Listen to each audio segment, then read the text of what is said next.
नमस्कार, बहुत स्वागत है आपका हमारे इस खास कार्यक्रम खबर देश प्रदेश में। मैं हूं आपके साथ प्रज्ञा मिश्रा और मैं हूं आपके साथ निकिता कश्यप। आज एक बार फिर से हम आप सभी के सामने आ पहुंचे अपनी खबरों के पिटारे के साथ, जिसमें हम आपको बताएंगे कि प्रधानमंत्री नरेंद्र मोदी से जुड़े फेसबुक से जो वीडियो हटाया गया है उसको लेकर क्या कुछ विवाद है। साथ ही साथ आपको जानकारी देंगे कि राज्यसभा और लोकसभा में किस तरीके की परिस्थितियां जो है वो कार्रवाई को लेकर चल रही है, और साथ ही साथ आपको आज हैरान करने वाले वीडियोज भी दिखाएंगे। तो चलिए बिना किसी देरी के प्रज्ञा शुरुआत करते हैं हम खबरों की। बिल्कुल, तो प्रधानमंत्री नरेंद्र मोदी से जुड़े एक फेसबुक वीडियो को हटाए जाने के विवाद के बाद अब बड़ा राजनीतिक और तकनीकी मुद्दा भी खड़ा हो गया है। आपको बता दें, इस मामले में मेटा के सीईओ मार्क जुकरबर्ग ने माफी मांगी है, जबकि भारत सरकार ने कंपनी से जवाब तलब करते हुए कंटेंट मॉडरेशन और डीप फेक जैसे गंभीर मुद्दों पर जवाबदेही सुनिश्चित करने की बात कही है। बिल्कुल, और देखिए प्रज्ञा, इसमें बताया यह भी जा रहा है कि प्रधानमंत्री नरेंद्र मोदी से जुड़ा एक वीडियो फेसबुक से हटाए जाने के बाद से ही यह विवाद खड़ा हुआ था। इस मामले पर बढ़ते सवालों के बीच मेटा के सीईओ मार्क जुकरबर्ग ने भी अपनी ओर से खेद जताया और माफी भी उनकी ओर से मांगी गई। तो वहीं भारत सरकार ने इस पूरे घटनाक्रम पर सख्त रुख अपनाते हुए मेटा से जवाब मांगा है। बिल्कुल, और सरकार का कहना है कि सोशल मीडिया प्लेटफॉर्म्स पर कंटेंट मॉडरेशन में पारदर्शिता जो है वो बरतनी होगी, और इसके साथ ही डीप फेक जैसी चुनौतियों से निपटने के लिए प्रभावी जवाबदेही भी तय करनी होगी। इसी पर बनी है निकिता हमारी एक खास रिपोर्ट, चलिए दिखा देते हैं। फेसबुक की पेरेंट कंपनी मेटा के सीईओ मार्क जुकरबर्ग ने पीएम मोदी के वीडियो को हटाए जाने के मामले में माफीनामा भेजा है। माफीनामे के बाद भी मेटा अधिकारियों को कल फिर से पेश होने के लिए समन किया है। ये पूरा मामला ऐसे समय में सामने आया है जब केंद्र सरकार और मेटा के अधिकारियों के बीच में हाल ही में एक बैठक में सोशल मीडिया साइट्स पर चल रहे सी सैम और डीपफेक कंटेंट को लेकर बात की गई। आइए जानते हैं कि पीएम मोदी के वीडियो को हटाने के मामले में अब तक क्या क्या हुआ। 23 जुलाई को पीएम मोदी ने फेसबुक, इंस्टाग्राम पर युवाओं के नाम वीडियो पोस्ट किया था। 28 जुलाई को मेटा ने वीडियो हटा दिया। कुछ देर बाद वीडियो बहाल कर बताई तकनीकी गलती। 28 जुलाई को आईटी मंत्रालय ने मेटा से जवाब मांगा। 4 अगस्त को मेटा के अधिकारी आईटी सचिव एस कृष्णन से मिले और सरकार ने चेताया कि ऐसी गलती फिर न हो। 5 अगस्त को संसदीय समिति ने मेटा के सीईओ मार्क जुकरबर्ग से 3 दिन के भीतर बिना शर्त माफी मांगने को कहा। साथ ही मेटा को चेतावनी दी कि ऐसा नहीं होने पर कानूनी सुरक्षा यानी सेफ हार्बर पर कार्रवाई की जा सकती है। विवाद बढ़ता देख मेटा चीफ मार्क जुकरबर्ग ने माफी मांग ली। एक रिपोर्ट के मुताबिक मेटा चीफ ने अपने माफीनामे में इस बात को स्वीकार किया है कि कुछ खास तरह के कंटेंट को बूस्ट करने के लिए काफी पैसे दिए गए थे। उन्होंने इस मामले में माफी मांगी और अपनी गलती पर अफसोस जताया। पीएम मोदी के सोशल मीडिया पोस्ट के टेक डाउन को लेकर अंतर्राष्ट्रीय साइबर अपराध वकील और एआई एक्सपर्ट डॉक्टर स्नेहल वाकिलना ने मेटा से ईमेल के जरिए जवाब मांगा। there are lots of things जिसकी possibilities मैं अभी देख रहा हूँ। It could be a glitch, it could be a technical glitch, but वो ग्लिच क्यों था, क्या था, उसका डिटेल फॉरेंसिक जो ट्रेल है वो हमें जानकारी हमें उन्हें देनी चाहिए। As a citizen we expect कि वो हमें वो क्लैरिटी दे। अब पूरे मामले में सवाल बनता है कि आम लोगों पर क्या असर पड़ेगा। भारत मेटा का सबसे बड़ा बाजार है। व्हाट्सएप के 60 करोड़ से ज्यादा, इंस्टाग्राम के करीब 48 करोड़ और फेसबुक के करीब 40 करोड़ यूजर हैं। मेटा के किसी भी फैसले का असर सीधे करोड़ों भारतीयों पर पड़ता है। ऐसे में सोशल मीडिया कंपनियों के कंटेंट हटाने के नियमों पर ज्यादा निगरानी हो सकती है। गलत तरीके से हटाई गई पोस्ट या अकाउंट के मामलों में कंपनियों पर जवाबदेही बढ़ सकती है। इस पूरे मामले ने भारत में सोशल मीडिया प्लेटफॉर्म्स की नीतियों, कंटेंट हटाने की प्रक्रिया और करोड़ों यूजर्स की सुरक्षा को लेकर नई बहस छेड़ दी है। अब रुक कर लेते हैं अगली खबर की। उत्तर प्रदेश के सियासी रण के लिए कांग्रेस ने कमर कसनी शुरू कर दी है। आपको बता दें, विधानसभा चुनाव को लेकर पार्टी अब संगठन को मजबूत करने और चुनावी रणनीति को जमीन पर उतारने की तैयारी में जुट गई है। बिल्कुल, और देखिए इसी कड़ी में दिल्ली में कांग्रेस की एक अहम बैठक भी होने जा रही है, और जिसकी अध्यक्षता एआईसीसी महासचिव केसी वेणुगोपाल करेंगे, और जहां बैठक में उत्तर प्रदेश के कांग्रेस प्रभारी समेत प्रदेश के कई वरिष्ठ नेता भी शामिल होंगे। बिल्कुल, और ये चर्चा का केंद्र भी बना होगा क्योंकि निकिता बता दें, प्रदेश संगठन में मजबूती, नई कार्यकारिणी का गठन और चुनावी जिम्मेदारियों का बंटवारा भी इस बैठक में किया जाएगा और माना यही जा रहा है कि इस बैठक में आगामी चुनाव के लिए कांग्रेस की रणनीति को अंतिम रूप देने की दिशा में अहम फैसले किए जा सकते हैं। तो वहीं इससे पहले देखिए, राहुल गांधी और प्रियंका गांधी ने भी उत्तर प्रदेश के कांग्रेस सांसदों के साथ बैठक कर प्रदेश के राजनीतिक हालात और चुनावी तैयारियों को लेकर मंथन किया था और अब नजरें राजधानी दिल्ली में होने वाली इस बैठक पर हैं और जहां से उत्तर प्रदेश के चुनाव के लिए कांग्रेस के अगले कदम की तस्वीरें भी साफ हो सकती हैं। बिल्कुल निकिता, तो काफी महत्वपूर्ण ये बैठक माना जा रहा है। यूपी फतह की रणनीति पर कांग्रेस का ये मंथन रहेगा। इसके साथ ही निकिता, अगर बात की जाए, क्योंकि 2027 में विधानसभा चुनाव होने वाले हैं उत्तर प्रदेश में और इसे लेकर कांग्रेस जो है वो लगातार बैठकें कर रहा है और आज दिल्ली में वेणुगोपाल की अध्यक्षता में ये बैठक होने वाली है, जिसे काफी महत्वपूर्ण जो है माना जा रहा है। तो बिल्कुल बता दें कि उत्तर प्रदेश में फतह की रणनीति पर कांग्रेस का मंथन लगातार जारी है। तो वहीं अब दिल्ली में, राजधानी दिल्ली में यह जो बैठक होने वाली है कितनी अहम साबित होगी, इसको लेकर भी जो है तमाम तरीके की बातें प्रज्ञा सामने आ रही है, क्योंकि कहीं ना कहीं विपक्ष भी अब पूरे तरीके से तैयारियों में जुट चुका है। बिल्कुल निकिता, और इसी खबर पर विस्तार से जानकारी देने के लिए हमारे संवाददाता अरविंद हमारे साथ जुड़ चुके हैं। अरविंद, आज कांग्रेस की अहम बैठक जो है वो दिल्ली में होने वाली है, किन किन महत्वपूर्ण मुद्दों पर चर्चा की जाएगी और चुनावी रणनीति को लेकर क्या कुछ मंथन आज होने वाला है?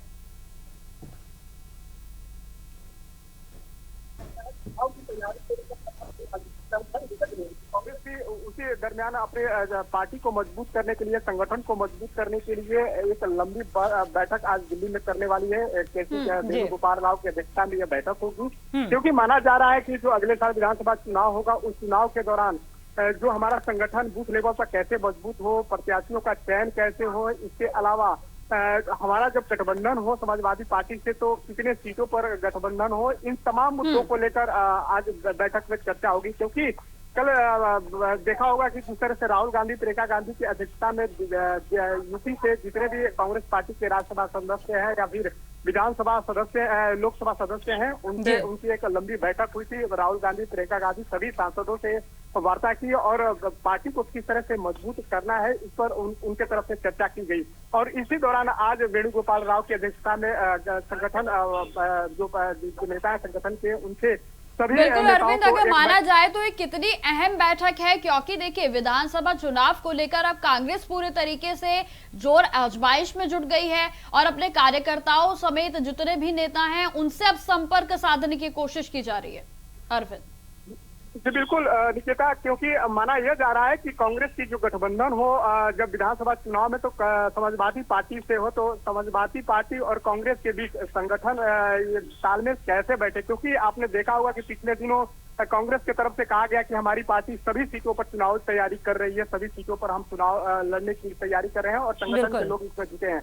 तो कहीं ना कहीं यह माना जा रहा है कि यदि चुनाव होता है, यदि समाजवादी पार्टी से हमारा तालमेल बेहतर नहीं होता है, तो हम अकेले चुनाव लड़ सकते हैं। तो कहीं ना कहीं इन सभी बिंदुओं पर लेकर यह बैठक अहम मानी जा रही है, क्योंकि जो वेणुगोपाल राव है, केसी वेणुगोपाल राव संगठन के लिए बेहतर काम करते हैं और यूपी में कांग्रेस पार्टी किस तरह से बेहतर काम करे, इस पर आज सभी संगठन के नेताओं से उनकी वार्ता होगी और साथ ही साथ जो वरिष्ठ नेता कांग्रेस पार्टी के हैं उनसे भी उनकी वार्ता होगी कि आखिर जो हमारी यूपी में रणनीति बनेगी उस किस रणनीति पर हम काम करेंगे। तो इन तमाम मुद्दों को लेकर आज यहाँ अहम बैठक होगी। बिल्कुल अरविंद, अब देखना होगा कि किन किन मुद्दों पर किस तरीके से चर्चा जो है वो कांग्रेस की तरफ से की जाती है और यूपी विधानसभा चुनाव को लेकर क्या कुछ रणनीति इस बार कांग्रेस की तरफ से बनाई जाती है। आप लगातार नजर बनाए रखिएगा। अरविंद, बहुत बहुत धन्यवाद इस खबर पर विस्तार से जानकारी देने के लिए।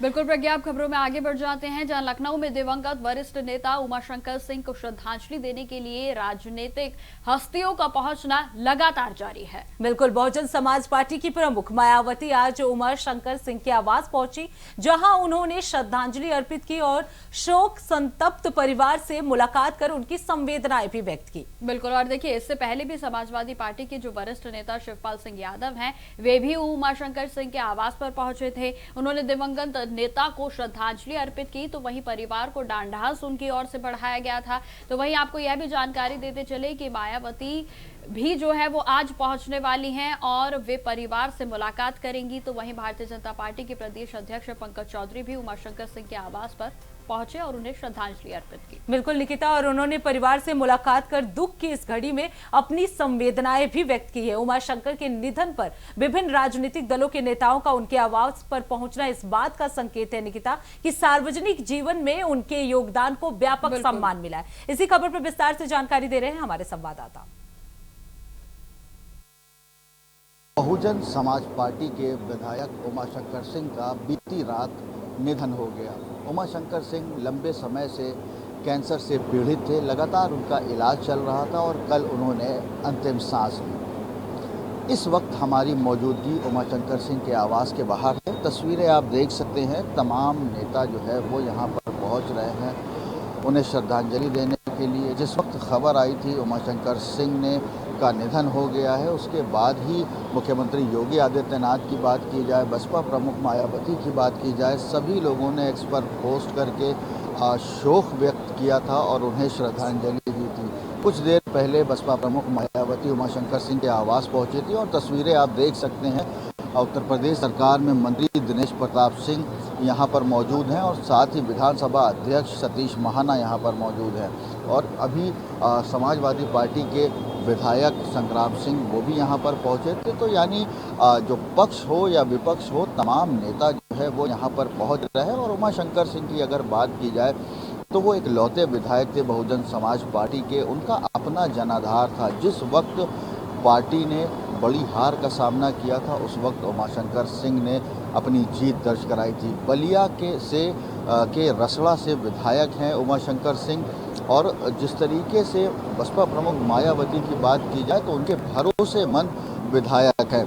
और उमाशंकर सिंह की राजनीतिक यात्रा की बात की जाए तो वो आसान नहीं थी, क्योंकि बलिया के नगरा क्षेत्र के खनवर गांव से निकलकर उन्होंने अपने दम पर ऐसा जनाधार बनाया कि रसला विधानसभा उनकी राजनीतिक भूमि बन गई और बसपा के संगठनात्मक ढांचे में उनका विशेष स्थान था और पार्टी सुप्रीमो मायावती के विश्वास पात्र नेताओं में से उनकी गिनती होती थी। यही कारण था कि प्रदेश में बसपा के लगातार कमज़ोर होते जनाधार के बीच वो अपनी सीट बचाए रखने में सफल रहे। फिलहाल ये उत्तर प्रदेश राजनीति के लिए बड़ी क्षति है और ख़ासकर बहुजन समाज पार्टी की बात की जाए तो बसपा के लिए ये अपूर्ण क्षति है।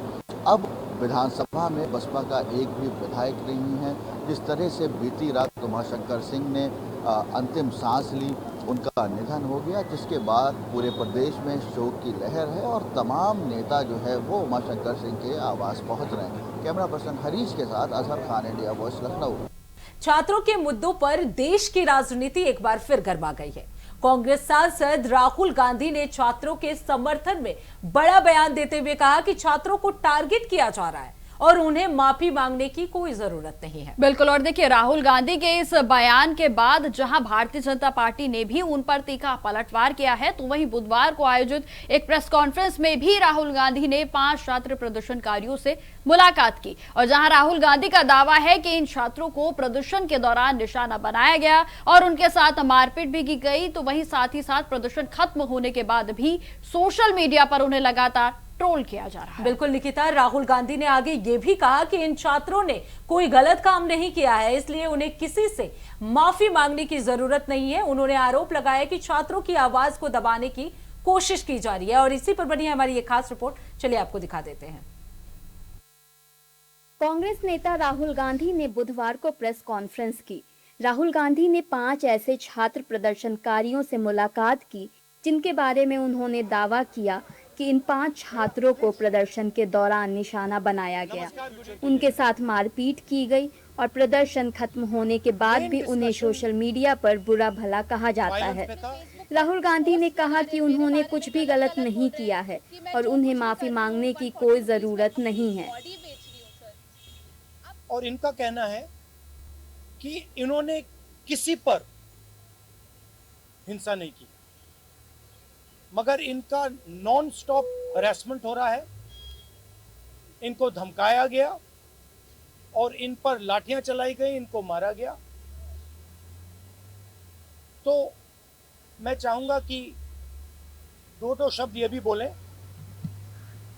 बहुत अच्छा लगा, क्योंकि मेन बात इन्होंने बोली कि देखिए, जब अन्याय होता है, चाहे किसी और पे भी अन्याय होता है, एज ए सिटीजन हमारी जिम्मेदारी है कि उस व्यक्ति को हम प्रोटेक्ट करें। कॉन्स्टिट्यूशनल वैल्यू लगती है, नेशनलिस्ट वैल्यू लगती है। I am very proud of all of you. I am very proud of every single young person who has done this. You have done nothing wrong, and the question of accepting your apology does not arise. You do not have to apologize to anybody.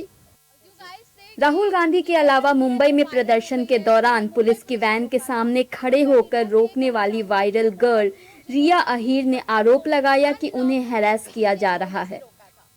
You guys say कि ये वो लड़की है जो viral हो गई है, जिन्होंने मुंबई पुलिस को रोका था, बट मैं मीडिया से ये कहना चाहूंगी, मैं वो लड़की हूँ जिन्होंने 20 बच्चों को अनलॉफुली डिटेन होने से रोका था। Please change your narrative, change your perspectives. पर जो भी मैंने किया उसकी वजह से मुझे बहुत हरास किया जा रहा है। ट्रोलिंग नहीं बोलूँगी मैं, क्योंकि ये ट्रोलिंग नहीं है, ये क्राइम है।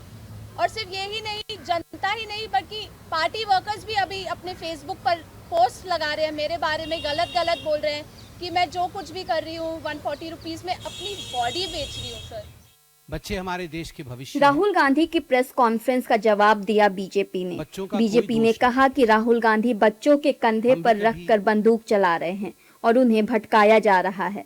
पीएम मोदी आपके साथ हैं। बीजेपी ने कहा झारखंड के भी बच्चे हैं, उन पर भी ध्यान दीजिए। बच्चे हमारे देश के भविष्य हैं।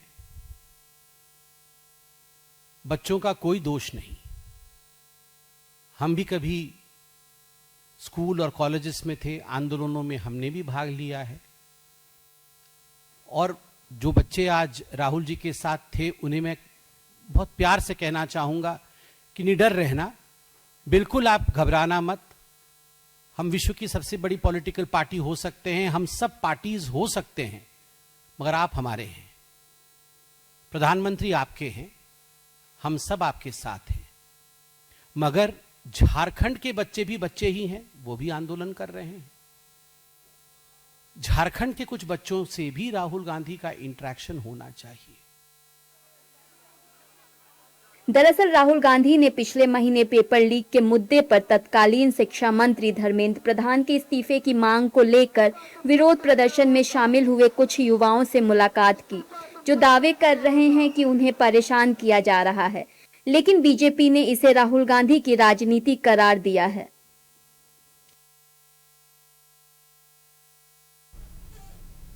खबरों में आगे बढ़ते हैं, जहां दिशा सालियान की मौत मामले में बॉम्बे हाईकोर्ट की सुनवाई के बाद अब पुलिस की जांच को लेकर भी सवाल उठने लगे हैं। जहां बॉम्बे हाईकोर्ट ने पूछा है कि साल 2020 में ही दिशा सालियान के पिता सतीश सालियान ने बेटी की मौत की परिस्थितियों पर संदेह जताया था, तो पुलिस ने केवल आकस्मिक मृत्यु दर्ज कर मामले को सीमित क्यों रखा और एफआईआर दर्ज कर विस्तृत जांच क्यों नहीं की। बिल्कुल निकिता, हाईकोर्ट ने 14वीं मंजिल से गिरने की घटना का जिक्र करते हुए यह भी सवाल उठाया कि इतनी ऊंचाई से गिरने के बाद भी मेडिकल रिकॉर्ड में गंभीर चोटों को स्पष्ट उल्लेख क्यों नहीं किया गया है। जस्टिस भारती डांगरे और जस्टिस मंजुषा देश पांडे की खंडपीठ दिशा सालियान के पिता की याचिका पर सुनवाई कर रही थी। और वहीं निकिता, सुनवाई के दौरान कोर्ट के सवालों के बाद अब सतीश सालियान ने मीडिया से बातचीत की और कहा कि उन्होंने मामले में निष्पक्ष जांच की मांग की है। बिल्कुल, और देखिए सतीश सालियान ने आदित्य ठाकरे समेत अन्य आरोपियों के खिलाफ भी एफआईआर दर्ज करने की मांग भी दोहराई है।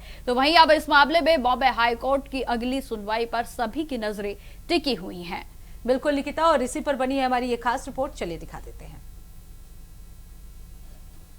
सालियान की मौत के मामले में बॉम्बे हाई कोर्ट ने पुलिस की कार्रवाई पर बड़े सवाल उठा दिए हैं। हाई कोर्ट ने पूछा है कि जब मृतिका के पिता ने वर्ष 2020 में अपनी ही बेटी की मौत की परिस्थितियों पर संदेह जताया था, तब पुलिस ने केवल आकस्मिक मृत्यु दर्ज कर मामला क्यों सीमित रखा और एफआईआर दर्ज कर विस्तृत जांच क्यों नहीं की। 14वीं मंजिल से गिरने के बावजूद मृतिका के शरीर पर गंभीर चोटों का उल्लेख क्यों नहीं है। इतनी ऊंचाई से गिरने पर शरीर पर चोटें होना स्वाभाविक है। हाईकोर्ट में यह सुनवाई जज भारती डांगरे और मंजूषा देशपांडे की खंडपीठ कर रही थी। पीठ दिशा सालियान के पिता सतीश सालियान की याचिका पर सुनवाई कर रही थी। इन सवालों के बाद दिशा सालियान के पिता ने मीडिया से बात की और कोर्ट का वक्तव्य बताया। साथ ही आदित्य ठाकरे समेत सभी आरोपी पर एफआईआर दर्ज करने की मांग की। दिशा का डेथ फोटो देगा, जो फिनेरल फोटो देगा और बोला फिनेरल फोटो और आपका जो रिपोर्ट है ना, जो पोस्टमार्टम रिपोर्ट, बहुत डिफरेंस दिखते हैं उसमें, तो कुछ नहीं दिखते हैं। 14th फ्लोर से नीचे गिरा, अभी एक खरोच भी नहीं है उसका शरीर पे, ऐसा बोला उन्होंने। और होना चाहिए एफआईआर में, सबकी जांच हो रही है। आदित्य ठाकरे, दिनू मौर्या और उनका सूरज पंचोली और जो भी है वो क्रिमिनल्स, उनका सब जांच होनी चाहिए। मुंबई पुलिस ठीक तरीके से जांच नहीं करे आप लोगों? नहीं, मुझे तो मेरे तरफ से नहीं किया उन लोगों ने। जबकि सतीश सालियान के वकील ने कई दावे कर दिए। उन्होंने कहा कि अब आदित्य ठाकरे, सूरज पंचोली समेत सभी के नाम हैं। हाँ, नहीं, पुलिस का कहना है कि हमारा एक्सीडेंटल डेथ रिपोर्ट हम क्लोज करते हैं। हाँ, तो हम कह रहे हैं तो हमको तुम्हारे से करवाना भी नहीं है।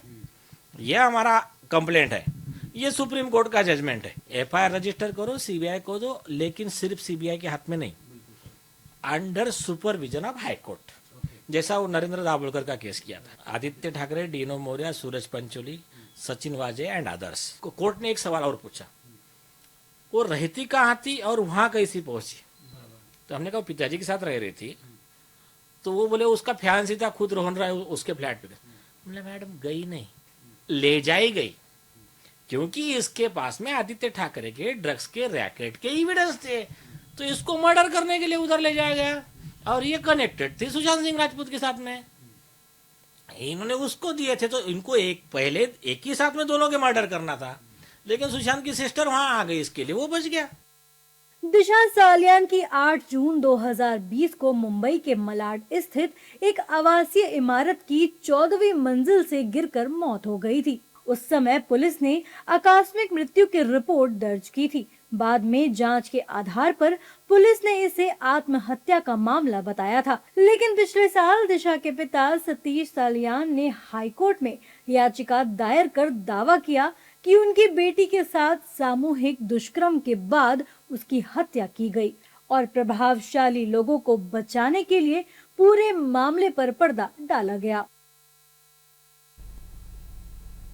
चलिए खबरों में आगे बढ़ते हैं। उत्तराखंड में मौसम विभाग का पूर्वानुमान एक बार फिर से सही साबित हुआ है और जहां विभाग ने प्रदेश के कई हिस्सों में बारिश को लेकर अलर्ट जारी किया था और जिसके बाद आपको बता दें कि राज्य के ज्यादातर इलाकों में पिछले 12 घंटों से हल्की से मध्यम बारिश का दौर जो है वो लगातार जारी है। बिल्कुल निकिता, बारिश के चलते तापमान में गिरावट दर्ज की गई है और मौसम जो है वो सुहावना बना हुआ है। वहीं पहाड़ी क्षेत्रों में लगातार हो रही बारिश से लोगों को सतर्क रहने की भी सलाह दी गई है। इसी पर ज्यादा जानकारी दे रहे हैं हमारे संवाददाता। उत्तराखंड में मौसम विभाग ने 3 से 4 दिन का अलर्ट जारी किया है। इसमें खास तौर पर जो 3 से 4 जनपद हैं जैसे देहरादून, बागेश्वर, पिथौरागढ़, इनके लिए ऑरेंज अलर्ट जारी किया गया है। इसके अलावा जो दूसरे ऐसे जनपद हैं, चाहे आपका रुद्रप्रयाग हो, नैनीताल हो, चंपावत हो, अल्मोड़ा हो, उधम सिंह नगर हो, इन सभी जनपदों के लिए, उत्तरकाशी हो, इनके लिए येलो अलर्ट जारी किया गया है। पिछले 24 घंटे में लगातार उत्तराखंड के ज़्यादातर हिस्सों में बारिश देखने को मिली है।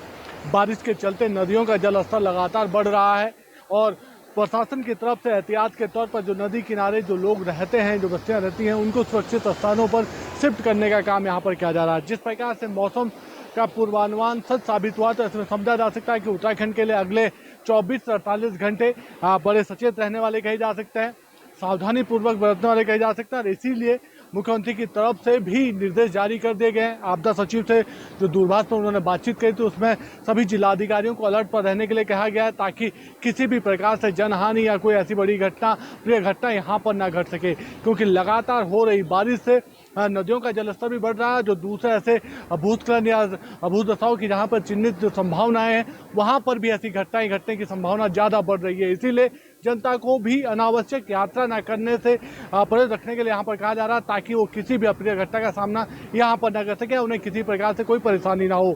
ये कह सकते हैं कि उत्तराखंड में जो मौसम विभाग ने अपना पूर्वानुमान दिया था, उसी के हिसाब से लगातार बारिश यहाँ पर देखने को मिल रही है। अगले 24 घंटे भी हल्की से मध्यम गति की बारिश ज्यादातर जगहों पर देखने को मिल सकती है। कैमरामैन सुनील साथ अभय केंतुरा, इंडिया वाइज, देहरादून।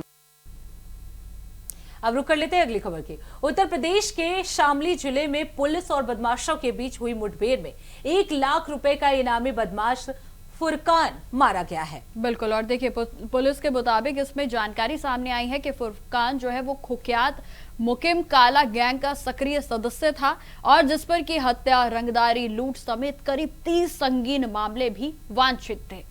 बिल्कुल निकिता, और पुलिस का यह भी कहना है कि झिंझाना क्षेत्र में घेराबंदी के दौरान फुरकान ने कार्बाइन और पिस्टल से पुलिस टीम पर फायरिंग कर दी थी, जिसमें एक सिपाही भी घायल हो गया था। और इसके बाद से ही पुलिस की जो है जवाबी कार्रवाई में फुरकान को मार गिराया गया और जबकि उसका एक साथी मौके से भागने में फरार जो है वो सफल रहा। और जहां फुरकान का नाम कैराना पलायन प्रकरण से भी जुड़ा हुआ बताया जा रहा है और जहां पुलिस ने मुठभेड़ स्थल से हथियार और कारतूस को भी बरामद कर लिया है और साथ ही साथ फरार आरोपी की तलाश में भी सर्च ऑपरेशन को तेज कर दिया गया है। बिल्कुल निकिता, और इसी पर बनी हमारी ये खास रिपोर्ट, चलिए दिखा देते हैं। जिस नाम से कभी कैराना में दहशत फैली, आज वही नाम पुलिस एनकाउंटर में खत्म हो गया। योगी की पुलिस ने कैराना पलायन प्रकरण से जुड़े 1 लाख के इनामी बदमाश फुरकान को मुठभेड़ में मार गिराया। फुरकान कुख्यात मुकीम काला गैंग का सक्रिय सदस्य था और हत्या, रंगदारी, लूट समेत कई संगीन मामलों में फरार चल रहा था। शामली के झिंझाना थाना क्षेत्र के अहमदगढ़ चौकी इलाके में पुलिस और बदमाशों का आमना सामना हुआ। एक कुख्यात अपराधी, एक कन्विक्टेड अपराधी हमारे जनपद का है और आपको बता दूं कि ये 2014 में ये कई व्यापारियों की हत्या की रंगदारी न मिलने के कारण और तब से यहाँ पे पलायन की स्थिति हो गई थी यहाँ पे और बाद में बड़ी मुश्किल से पलायन रोका गया, यहाँ पे रुका है पुलिस के सहयोग से और अब आज इसकी मृत्यु हुई है पुलिस इनकाउंटर, पुलिस कार्रवाई में। एक बड़ा अच्छी कार्रवाई हमारे जनपद की पुलिस ने किया है और हमें लगता है कि यहाँ के जो व्यापारी समर्ग है काफी इसे सुकून महसूस कर रहे हैं।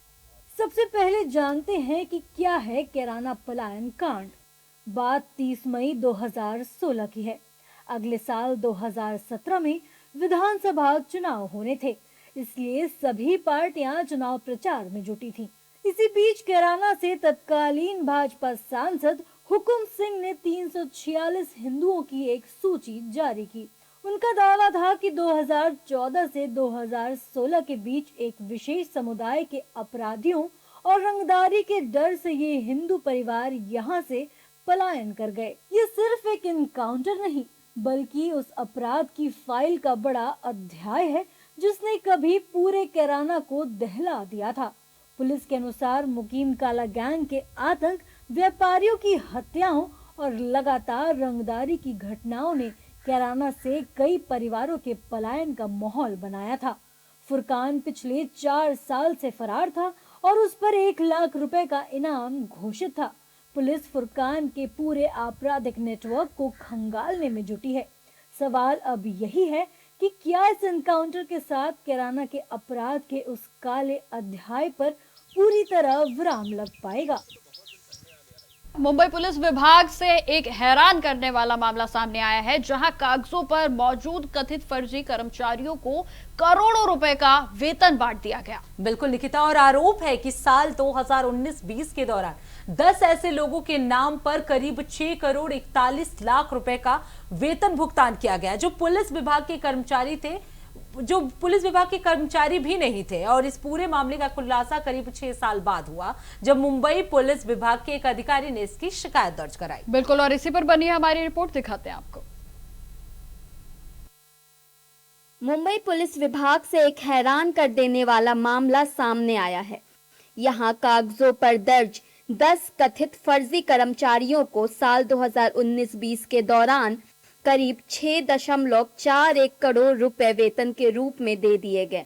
इस पूरे मामले का खुलासा करीब 6 साल बाद हुआ, वो भी तब जब मुंबई पुलिस के विभाग के एक अधिकारी ने इस घोटाले की शिकायत की। शिकायत के अनुसार 10 गैर पुलिस कर्मियों को विभाग का कर्मचारी दिखाकर नियमित रूप से वेतन का भुगतान किया गया। पुलिस के अनुसार फर्जी वेतन भुगतान मुख्य रूप से 2 चरणों में हुआ। पहला दिसंबर 2019 से फरवरी 2020 तक और दूसरा जून 2020 से सितंबर 2020 तक। मामले ने तूल पकड़ा तो सीएम ने कहा कि मामला 2020 का है, कार्रवाई जारी है। हा 2020चा घोटाळा आहे, आजचा नाही आहे। 2020 सालचा घोटाळा आहे, त्याच्यावर कारवाई चाललेली आहे आणि सगळ्या ज्यांनी घोटाळा केला त्यांना त्या ठिकाणी निश्चितपणे कारवाई झालेली आहे आणि होते। मामले पर महाराष्ट्र सरकार के मंत्री योगेश कदम ने भी भरोसा दिया कि इस मामले में जो भी कार्रवाई होगी वो की जाएगी और आरोपी बचेंगे नहीं। 2019-20 में ये घोटाला किया गया है और संबंधित जो भी क्लरिकल ऑफिसर था, मेरे ख्याल से 2020 में उन्होंने कुछ वीआरएस भी लिए, ऐसे प्राइमरी इंफॉर्मेशन में सामने आ रहा है। तो मेरे ख्याल से अभी इंक्वायरी चालू है, इसमें जो भी इंक्वायरी में जो भी सामने आएंगे उनके ऊपर कार्रवाई की जाएगी। आरोप है कि उस समय मंत्रालय स्तर के कुछ लिपिकों ने मिलकर फर्जी उपस्थिति रजिस्टर और अन्य रिकॉर्ड तैयार किए और बाहरी लोगों के नाम वेतन सूची में जोड़ दिए गए। इसके बाद उन्हें विभाग का कर्मचारी दिखाकर वेतन जारी कराया गया। मामले में उस समय पद पर रहे 5 लोगों के खिलाफ एफआईआर दर्ज की गई है, लेकिन अब इस मामले ने मुंबई पुलिस की वेतन प्रणाली और निगरानी व्यवस्था पर कई सवाल खड़े कर दिए हैं।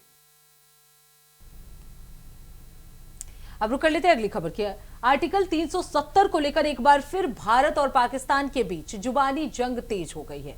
आपको बता दें, कश्मीर से आर्टिकल 370 हटाए जाने के 7 साल बाद भी पाकिस्तान इस मुद्दे को अंतर्राष्ट्रीय स्तर पर उठाने की कोशिश कर रहा है। बिल्कुल, और देखिए जहां 5 अगस्त के मौके पर भी पाकिस्तान ने इसे योम ए इस्तेहाल साल के तौर पर भी मनाते हुए उप प्रधानमंत्री तो वहीं विदेश मंत्री इशाक डार का एक वीडियो संदेश भी जारी किया गया। अपने संबोधन में इशाक डार ने जम्मू कश्मीर को लेकर कई पुराने आरोप और दावे भी दोहराए हैं। हालांकि भारत ने पाकिस्तान के इन बयानों का कड़ा जवाब भी दिया है। इसी पर बनी हमारी खास रिपोर्ट, चलिए आपको दिखा देते हैं। कश्मीर से अनुच्छेद 370 हटाए जाने को पाकिस्तान सालों से पचा नहीं पाया है। 5 अगस्त को वो यौम इस्तेहाल साल के तौर पर इसे याद करता है। पाकिस्तान के उप प्रधानमंत्री और विदेश मंत्री इशाक डार ने बुधवार सुबह एक वीडियो संदेश जारी कर अनलगर दावे किए, जिसे शाम होते होते भारत ने दुष्प्रचार फैलाने का एक निरर्थक राजनीतिक प्रयास बताया। विदेश मंत्रालय ने एक आधिकारिक बयान जारी कर पाक मंत्री की नापाक टिप्पणियों को सिरे से खारिज किया। मंत्रालय के प्रवक्ता रणधीर जायसवाल ने कहा कि भारत पाकिस्तान के इस राजनीतिक प्रपंच और दुष्प्रचार अभियान को खारिज करता है। जम्मू कश्मीर और लद्दाख भारत का एक अभिन्न और अविभाज्य हिस्सा है और हमेशा रहेगा। 5 अगस्त 2019 को किए गए संवैधानिक बदलाव पूरी तरह से भारत का अंदरूनी मामला है। इन फैसलों से इस इलाके के लोगों को सामाजिक आर्थिक विकास हुआ है, उन्हें सुशासन मिला और लोकतांत्रिक सशक्तिकरण को बढ़ावा मिला है। पाकिस्तान को भारत के अंदरूनी मामलों में टिप्पणी करने का कोई अधिकार नहीं है। रणधीर जायसवाल ने पाकिस्तान को आईना दिखाते हुए आगे कहा कि पाकिस्तान को झूठ फैलाने की कोशिशें सिर्फ अपने अत्याचारों और आतंकवाद से दुनिया का ध्यान भटकाने की कोशिश है। विश्व बिरादरी देख रही है कि कैसे पाकिस्तान के कब्जे वाले जम्मू कश्मीर में लोगों की आवाज को बेरहमी से कुचला जा रहा है। रणधीर जायसवाल ने सैन्य कार्रवाई का जिक्र करते हुए कहा कि हाल के हफ्तों में पाकिस्तानी सुरक्षा बलों ने स्थानीय लोगों के शांतिपूर्ण प्रदर्शनों को दबाने के लिए हिंसा, टारगेट किलिंग और कड़ी पाबंदियों का सहारा लिया है। निहत्थे लोगों के खिलाफ इस तरह की राज्य प्रायोजित हिंसा पाकिस्तानी सरकार के दोहरे मापदंड को उजागर करती है। जायसवाल ने पाकिस्तान को अंत में सलाह दी कि कूटनीतिक नाटक में शामिल होने की बजाय पाकिस्तान को पीओके में खून खराबा रोकना चाहिए। अपनी जमीन से चल रहे टेरर नेटवर्क के खिलाफ ठोस कार्रवाई करनी चाहिए और भारत के उन सभी क्षेत्रों को तुरंत खाली करना चाहिए जिन पर उसने अवैध और बलपूर्वक कब्जा कर रखा है। दुनिया इन सुनियोजित तमाशों से बेवकूफ नहीं बनने वाली है। चलिए खबरों में आगे बढ़ते हैं। बांग्लादेश के पूर्व प्रधानमंत्री शेख हसीना ने सत्ता छोड़ने के करीब 2 साल बाद पहली बार अब देशवासियों को संबोधित किया है। बिल्कुल, शेख हसीना ने वर्चुअल माध्यम से करीब 25 मिनट तक अपनी बात रखी। हालांकि इस दौरान उनका कैमरा बंद रहा और उन्होंने सिर्फ ऑडियो के जरिए ही संबोधन किया है। और इसी पर बनी हमारी ये खास रिपोर्ट, चलिए आपको दिखा देते हैं। बांग्लादेश की पूर्व प्रधानमंत्री शेख हसीना ने सत्ता छोड़ने के लगभग 2 साल बाद पहली बार वर्चुअल माध्यम से देशवासियों को संबोधित किया। करीब 25 मिनट के संबोधन में उनका कैमरा बंद रहा और उन्होंने केवल ऑडियो के जरिए अपनी बात रखी। अपने भाषण में हसीना ने साफ कहा कि चाहे उन्हें जेल भेज दिया जाए या जान से मारने की कोशिश की जाए, वह किसी भी हाल में बांग्लादेश वापस लौटेंगी। शेख हसीना ने कहा कि उनके खिलाफ चल रही कानूनी कार्रवाई पूरी तरह गैर कानूनी, असंवैधानिक और राजनीतिक बदले की भावना से प्रेरित है। झूठे मुकदमे, मौत की सजा की धमकी और दिखावटी सुनवाई उन्हें डरा नहीं सकती। मैंने अपनी इच्छा से बांग्लादेश नहीं छोड़ा था। उनके मुताबिक जब प्रदर्शनकारी प्रधानमंत्री आवास की ओर बढ़ रहे थे, तब उनके पास वहां से निकलने के लिए सिर्फ 30 से 40 मिनट का समय था। वह अपने पैतृक गांव तुंगीपाड़ा जाने की तैयारी कर रही थी, लेकिन हालात ऐसे बने कि उन्हें देश छोड़ना पड़ा। जुलाई 2024 के आंदोलन का जिक्र करते हुए हसीना ने दावा किया, उस दौरान 450 से अधिक पुलिस थानों में आग लगा दी गई, सरकारी इमारतों पर हमले हुए और कई पुलिसकर्मियों की हत्या कर दी गई। कुछ पुलिसकर्मियों को जिंदा तक जला दिया गया। ऐसे हालात में कानून व्यवस्था बनाए रखना सुरक्षा बलों की जिम्मेदारी थी, लेकिन बाद में उसी कार्रवाई को उनके खिलाफ इस्तेमाल किया गया। Law enforcement agencies came under organized attack. Police sepai, the other officers were killed and their bodies were hung from flyover. Around 460 police stations were outposted or set on fire, and in some personnel were trapped inside building and burnt alive. Weapons were looted. Officers were beaten to death. According to persecuted police members, at least 3,000 personnel were killed. अपने संबोधन में शेख हसीना ने भारत का जिक्र भी किया। उन्होंने भारत को बांग्लादेश का मित्र देश बताते हुए कहा कि बांग्लादेश अब पाकिस्तान बन चुका है। जब जब बांग्लादेश मुश्किल में पड़ा, भारत ने उसका साथ दिया। 1971, 1975 और आज भी भारत ने सहयोग किया है। सरकारों के रिश्ते अलग हो सकते हैं, लेकिन उनकी सबसे बड़ी इच्छा अपने देश और अपने लोगों के बीच लौटने की है। तो फिलहाल आज के हमारी इस खास पेशकश में इतना ही, जिसमें हमने जाना कि तमाम विषयों पर हमने जानकारी आपको दी। तो वहीं इंटरनेशनल अफेयर्स को लेकर भी क्या कुछ जो गतिविधियां हैं वो चल रही हैं, आपको उस पर भी बताया। तो फिलहाल खबर देश प्रदेश में बस इतना ही। देश दुनिया की तमाम बड़ी खबरों के लिए देखते रहिए इंडिया वॉइस। तब तक के लिए नमस्कार।